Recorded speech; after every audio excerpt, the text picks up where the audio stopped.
தனுஷ் நடித்து இயக்கும் ராயன் ஜூலை 26 முதல் உலகமெங்கும். ரொம்ப சந்தோஷமாக இருக்குது. ஏன்னா என் கெரியர்லேயே எனக்கு மறக்க முடியாத ஒரு படம் தான் வாழை. நான் நடித்ததுலேயே ஒரு டிஃப்ரெண்ட்டான கேரக்டராக இருந்துச்சு, டிஃப்ரெண்ட்டான எக்ஸ்பீரியன்ஸாக இருந்துச்சு. ஸோ எல்லாருமே அது பார்க்குறதுக்காக நானும் வெயிட் பண்ணிகிட்டு இருந்தேன். எனக்கு நான் நடித்ததை விட அந்த 2 பாய்ஸ் எப்படி ஸ்க்ரீனில் வந்துடும் அப்படின்றது பார்க்குறதுக்கு நான் ரொம்ப நாள் வெயிட் பண்ணிகிட்டு இருந்தேன். So finally it's releasing. அப்போது எல்லோரும் பார்த்துட்டு அவங்களுக்கு என்ன என்கரேஜ்மெண்ட்டோ அதை கொடுத்துருங்க, எங்களை சப்போர்ட் பண்ணிடுங்க. தேங்க்யூ. கண்டிப்பாக ரொம்ப சந்தோஷம். மேடையில் நிறைய பெரியவங்களாம் வந்திருக்காங்க, எல்லாருக்கும் வந்ததுக்கு நன்றி. வாழை ரொம்ப முக்கியமான ஒரு படமாக இருக்கும். நடித்ததில் ரொம்ப சந்தோஷம். மாரியண்ணாக்கு அப்புறம் எங்கள் டீம் எல்லாருமே கோ ஆக்டர்ஸ், டெக்னீஷியன்ஸ் எல்லாருக்குமே, தேனீஸ்வர் சார் வரல, அவர் எல்லாருக்குமே நன்றி. சந்தோஷ் சார் பாட்டு சூப்பராக இருந்தது. கண்டிப்பாக எனக்குமே ரொம்ப சூப்பரான ஒரு படமாக இருக்கும். ஒரு புதுசான ஒரு உலகம் எனக்கு. ஸோ ஒர்க்காகவும் ஆக்டிங்காகவும் இருக்கட்டும், அந்த லைஃபாக இருக்கட்டும், எல்லாமே எனக்கு புதுசாக இருந்தது. நிறைய லேர்ன் பண்ணிட்டேன் இந்த ப்ராஜெக்டில். Thank you so much. கண்டிப்பாக படம் ரொம்ப சூப்பரான ஒரு படமாக இருக்கும். நன்றி, வாழ்த்துக்கள். தேங்க்யூ. ரொம்ப ரேராக ஒரு ஈவெண்ட்டுக்கு வரும்போது எமோஷ்னலாக இருக்கும். எனக்கு இந்த சாங் பார்க்க ஆரம்பிச்சதுலேருந்தே கொஞ்சம் ரொம்ப எமோஷ்னலாக தான் இருந்தேன். ஏன்னா எல்லாம் ஃப்ரெண்ட்ஸ் எல்லாருமே வந்திருக்காங்க. அண்ட் இது ரொம்ப ஸ்பெஷல் ஃபிலிம். நிறைய இடத்துல சொல்லியிருக்கேன். பரியரும் பெருமாளில் இதே மேடையில் நான் சொன்னேன், உங்களுக்கு பிடிச்சிருந்ததுன்னா ப்ளீஸ் இதை எல்லாருக்கும் சொல்லுங்கன்னு. எனக்கு வாழைக்கு அதே விஷயம் கண்டிப்பாக உங்களுக்கு சொல்லணும். 2011 நானும் ரஞ்சித் ஒரு ஹாஸ்பிட்டலில் நின்று ஒரு 6 லட்சம் இருந்தால் அந்த படத்தை எப்படியாவது நம்ம வாங்கி ரிலீஸ் பண்ணிடலாம், அந்த மாதிரி ஒரு லெவலில் அட்டகத்தி பற்றி பேசியிருந்தோம். அப்போ 6 லட்சம்ன்றது ஒரு 60 வருஷம் ஆனாலும் வர முடியாத ஒரு பணமாக இருந்தது எங்களுக்கு. அந்த இடத்துலேருந்து ரஞ்சித் அதுக்கப்புறம் ஸ்டுடியோ கிரீன் ஞானவேல் ராஜா அவர்கள் படம் பார்த்தது, நான் அப்படியே சைட்லேருந்து இந்த ஃபாரஸ்ட் கம்ப் படத்தில் எல்லா இடத்துலையும் இருப்பாங்க, அது மாதிரி நான் பார்த்துட்ருக்கேன் இவங்க எல்லார் லைஃப்பையும்.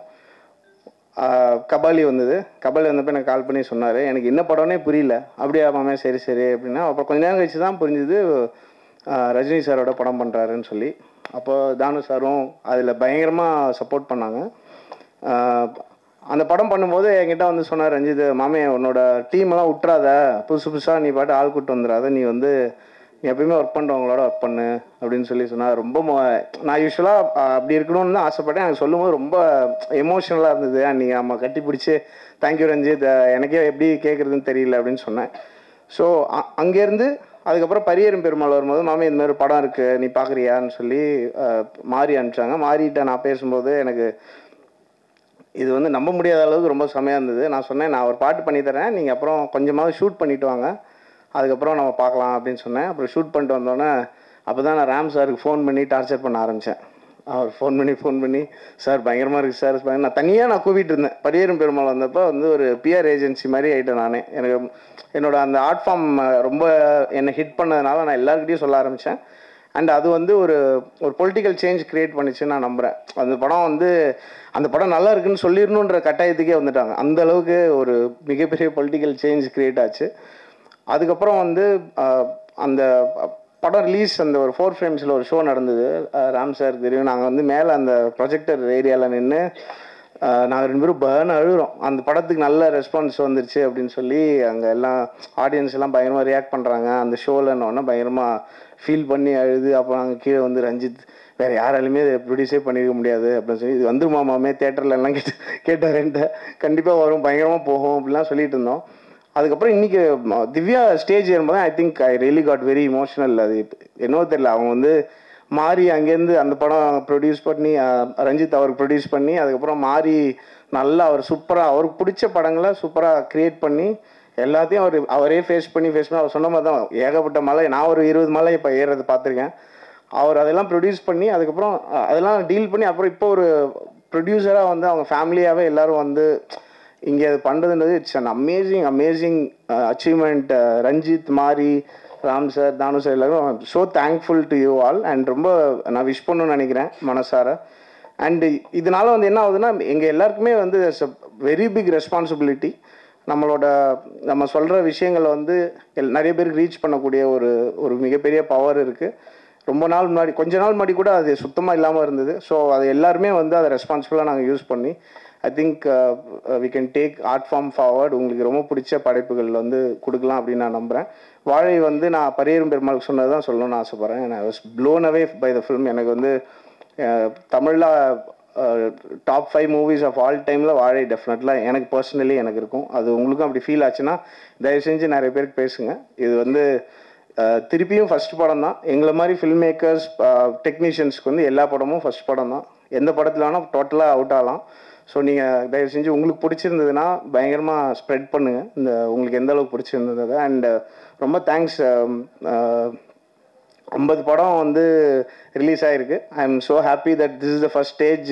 எனக்கு இந்த 50 ஃபிலிம்ஸ்க்கு அப்புறம் கிடச்சிருக்கிற first stage. I am so grateful. உங்கள் முன்னாடி இது நடக்குது. And thank you all for the support. நான்லாம் முதல்லாம் எங்கேயுமே வரமாட்டேன். அப்போ வந்து ஆடியோ லஞ்ச் பேண்ட்டாவது போட்டு வாங்கன்னு சொல்கிற லெவலில் இருந்தது. ஸோ இப்போ 5 நிமிஷம் பேசுகிற அளவுக்கு டெவலப் பண்ணி விட்டதுக்கும் சப்போர்ட் பண்ணதுக்கு ரொம்ப ரொம்ப நன்றி. தேங்க்யூ.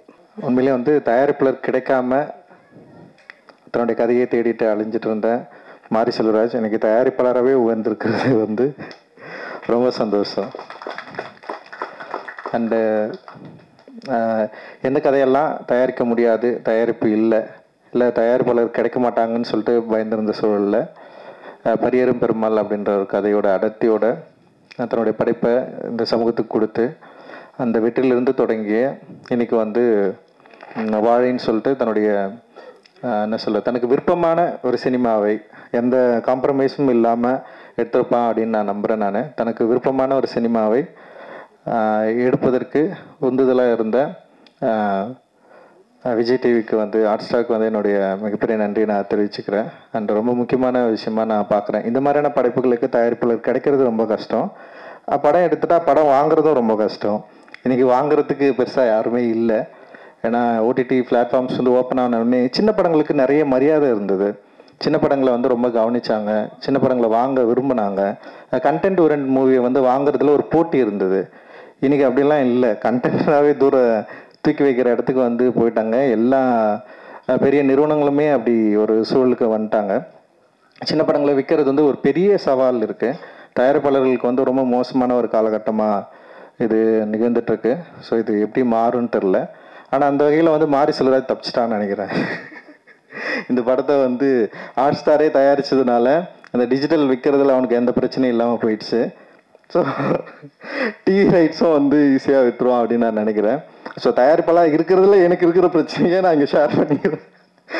அண்ட் வந்து கண்டென்ட் ஓரியன்டாக இந்த மாதிரி ஒரு படத்தை எடுக்கிறப்போ வந்து என்னென்னா ரொம்ப முன்முடிவோட இது எங்களோட சேட்டலைட்டுக்கு இது வந்து ஒத்து வராது, எங்கள் சேனலுக்கு வந்து இதெல்லாம் பார்க்க மாட்டாங்க அப்படின்னு சொல்லிட்டு ரொம்ப முன்முடிவாக இன்னைக்கு வந்து பெரிய நிறுவனங்கள் வந்து ரொம்ப ஸ்டப்பனாக தயாரிப்பாளர்களுக்கு சப்போர்ட்டே பண்ணாமல் பெரிய பிரேக் போட்டுட்டு இருக்காங்க. அண்ட் வந்து இது எப்படி சரியாகும்னு எனக்கு தெரியல. நிறைய தயாரிப்பாளர்கள் அற்புதமான சினிமாவை வச்சுக்கிட்டு நல்ல திரைப்படங்களை எடுத்துகிட்டு வந்து ரீச் பண்ண முடியாத ஒரு சிக்கல் வந்து இன்றைக்கி வந்து இருந்துகிட்ருக்கு. ஸோ இந்த சூழல் மாறும் அப்படின்னு நான் நினைக்கிறேன். இந்த சூழல் மாறி இன்னும் ஆரோக்கியமான சினிமாக்களை திரையரங்கு மட்டும் இல்லாமல் டிவி அண்ட் வந்து டிஜிட்டல் பிளாட்ஃபார்ம்ஸ்க்கு வந்து ஈஸியாக இன்னும் ஆரம்பத்தில் அப்படி இருந்தது. இப்போது திடீர்னு வந்து டோட்டலாக அதெல்லாம் மாறிடுச்சு. ஸோ அது திரும்பவும் சரியான நிலைக்கு வரும் அப்படின்னு நான் நினைக்கிறேன். ஸோ அது வந்து ஹாட் ஸ்டார் நிறுவனர்களுடைய முன்னாடியே சொல்கிறதுல ரொம்ப சந்தோஷம். அண்ட் இது இட் இஸ் நாட் லைக் இது வந்து ஒரு விமர்சனம் கிடையாது, ஒரு டிஸ்கஷன் தான். இன்றைக்கி என்ன நடந்துட்டுருக்கு அப்படின்றத வந்து நம்ம ஓப்பனாக பேச வேண்டியது இருக்குது. அண்ட் வந்து இந்த திரைப்படம் பொறுத்த வரைக்கும் வாழை சந்தோஷ் நாராயணுடைய மியூசிக்கில் ரொம்ப பயங்கரமாக வந்திருக்கு. அண்ட் தி வந்து செம சூப்பராக பாடியிருக்காங்க.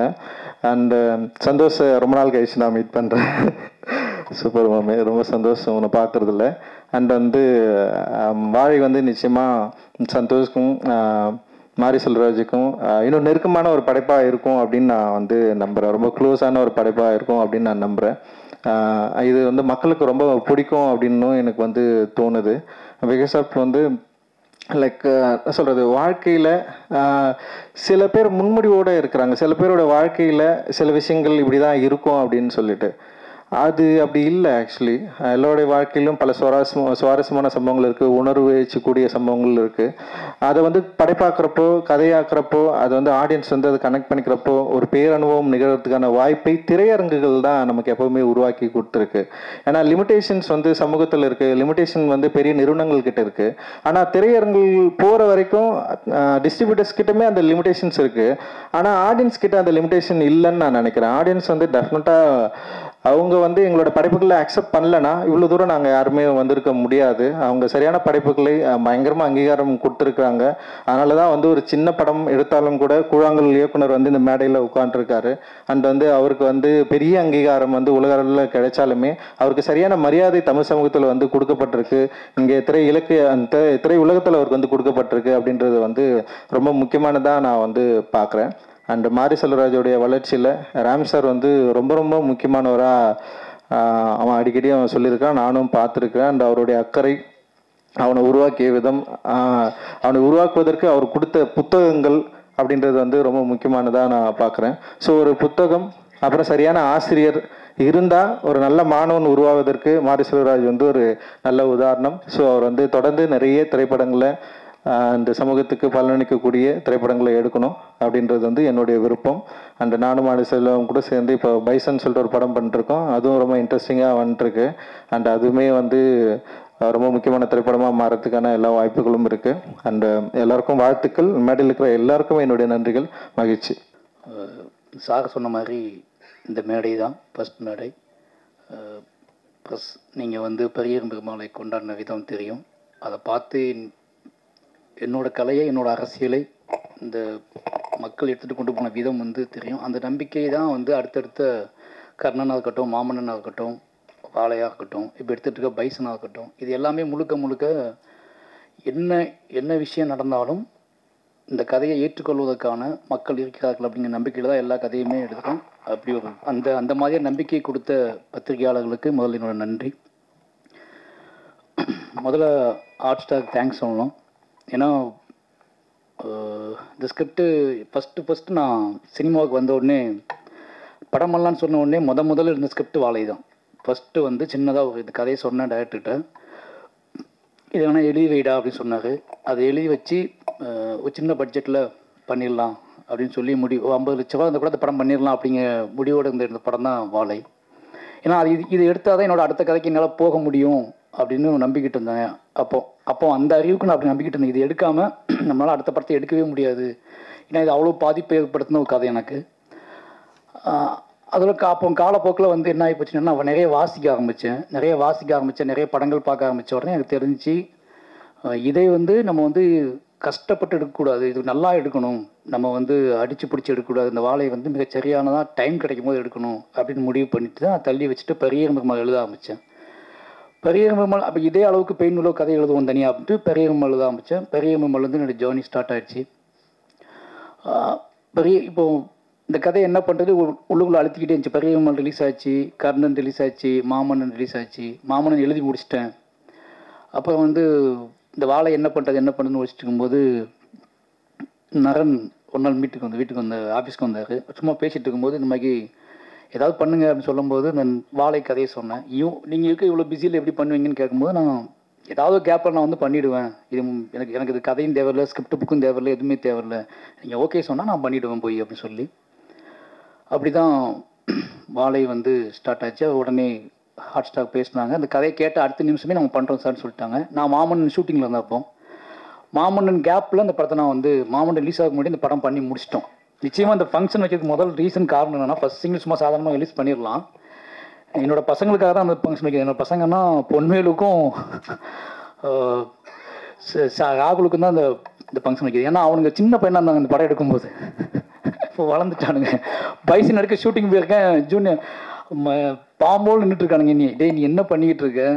நாங்கள் வந்து 1.5 வருஷமாக நீங்கள் வந்து நான் அவ்வளோ பில்டப் பண்ணி நடிச்சு ஸ்கூலில் லீவ்லாம் கேட்டு பில்டப் பண்ணி வச்சுருக்கோம். நீ வந்து இங்கே வந்து வேறு படம் எடுத்துக்கிட்டு இருக்க. மாமன்னு எடுத்த ஓகே, அடுத்து பைசன்னு படம் எடுக்க வந்துட்டேன். எங்களை எப்போ தான் காட்டுவேன் அப்படின்னு அவனை என்னை கேட்காமலே முடிச்சுக்கிட்டே இருந்தானுங்க 2 பேருமே.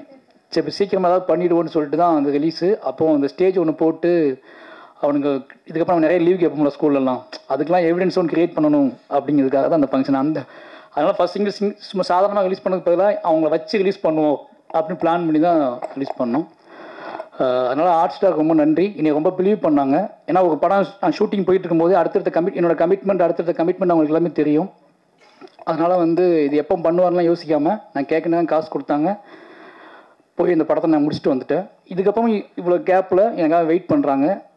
நீங்கள் எப்போ வரீங்களோ அப்போ வாங்கன்னு சொன்னாங்க. அதே மாதிரி இப்போ எல்லா வேலையும் முடிஞ்சு இப்போ நான் ரிலீஸ் பண்ணுறேன்னா ஓகேன்னு சொல்லி இவங்க வேலையை ஸ்டார்ட் பண்ணியிருக்காங்க. அதனால் வந்து Pradeep sir, Krishnankutty sir, hot star மொத்த டீமுக்குமே வந்து எனக்கு ரொம்ப நன்றி.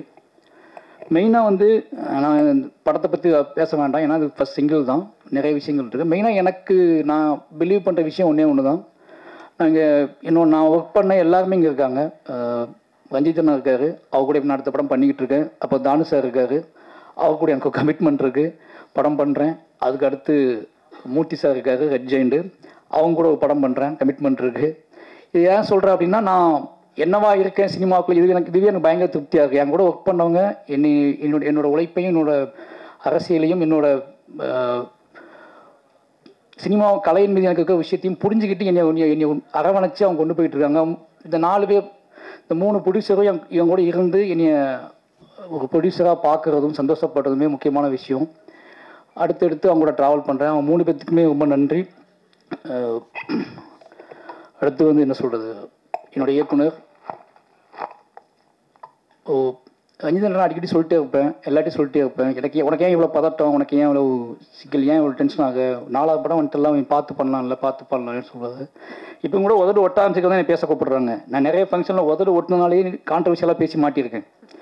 எனக்கு தண்ணி குடிக்க முதல்ல ஒட்ட ஆரம்பிச்சிட்டுனா டகடன்னு ஏதாவது பேசிட்டு போயிடுவேன். பேசிட்டு கீழே போனதுக்கப்புறம் தான் பார்த்தேன் உள்ளுக்குலேருந்து வெளியே கொட்டியிருக்கும் ஏதோ ஒன்று. நான் போகும்போது ஹிடன் பண்ணிட்டு போயிருப்பேன், ஆனால் மேலே போய் அது கொட்டியிருக்கும் பயங்கரமாக. அப்போ யோசிப்பேன், இது உள்ளே கிடந்திருக்கு, நமக்கு தெரியாமல் கிடந்திருக்கு அப்படின்னு யோசிப்பேன். அப்படி நிறைய ஃபங்க்ஷனில் நான் பேசியிருக்கேன். அதுக்கு ஒரே ரீசன் என்ன அப்படின்னா, நிறைய விஷயங்கள் ஓடிக்கிட்டே இருக்கும். ரஞ்சிதனை திட்டிகிட்டே இருப்பார், டேய் நார்மலாக இருக்கா, நீ வந்து கேஷுவலாக இருக்கு, உனக்கு எல்லா வசதியும் வந்துடுச்சு, நீ சொன்ன எல்லாமே நடக்கும், நல்ல ப்ரொடக்ஷன் வந்துட்டாங்க, ப்ரொடியூசர்ஸ் இருக்காங்க, அப்புறம் ஏன் இவ்வளோ பதட்டப்பட்டு படத்தை எடுக்கிற, இவ்வளோ வேகத்தை ஏன் போடுற அப்படின்னு கேட்பாரு. ஒரு கதையை படமாக்குவது என்றால் அந்த கதையை நம்ம ரசித்து அதுக்கான கிராஃப்டை கண்டுபிடிச்சி ஒரு படம் பண்ணலாம். பட் என்னை நானே இயக்குவது அப்படின்ற, என்னோட வாழ்க்கையை நான் இயக்குவது அப்படிங்கிறதுனால வந்து எனக்கு இந்த பதட்டம் போக மாட்டேங்குது.